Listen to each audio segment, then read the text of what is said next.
अस्सलाम वालेकुम दोस्तों। ही ॾिसी रहिया आहियो हिकु नंढड़ी ओताक आहे जेका मिटी जी ठहियलु आहे ऐं मथां हिननि खे लकड़ी ॾिनी वई आहे ऐं मिटी जी ठहियलु आहे पर हिन में रंग बि मिटी जो थियलु आहे ऐं मिटी जी केॾी कारीगरी थियलु आहे ऐं हिननि मायुनि जेके औरतूं आहिनि उन्हनि केतिरी हिते महिनत कई आहे। उन्हनि हेठां खां मिटी जो भितूं आहिनि ऐं मथां वरी काठियूं ॾिनियूं वयूं आहिनि लकड़ियूं ऐं हीउ रंग बि मिटी जो ॾिनल आहे। मिटी जो रंग बि हिनखे मिटी जो ॾिनो वियो आहे ऐं केॾो ख़ूबसूरत रंग ॾिनो वियो आहे मिटी जो ऐं केॾी ख़ूबसूरती रंग हथ में छेजी आहे ऐं मिटी सिर्फ़ु हीअ मिटी जो रगो ॾिनल आहे हिनखे ऐं मिटी जो कलर थियलु आहे अहिड़े हथ सां ॾिनल आहे। एॾी महिनत थियल आहे हिन में।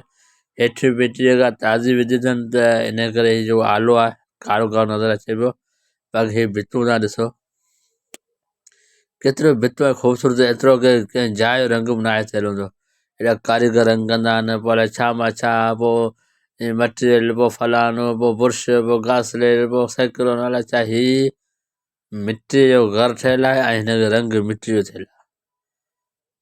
जहिड़ी मिटी हिनखे भित में ॾिनी वई आहे ओड़ी मिटी हिनखे मथे राग ॾिनी वई ऐं केॾो ख़ूबसूरत थियलु आहे।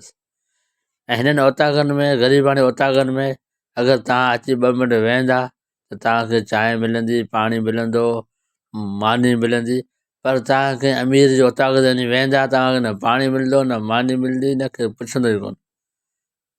हीअ ओताक नंढड़ी आहे पर हीअ जन्नत जा टुकड़ा।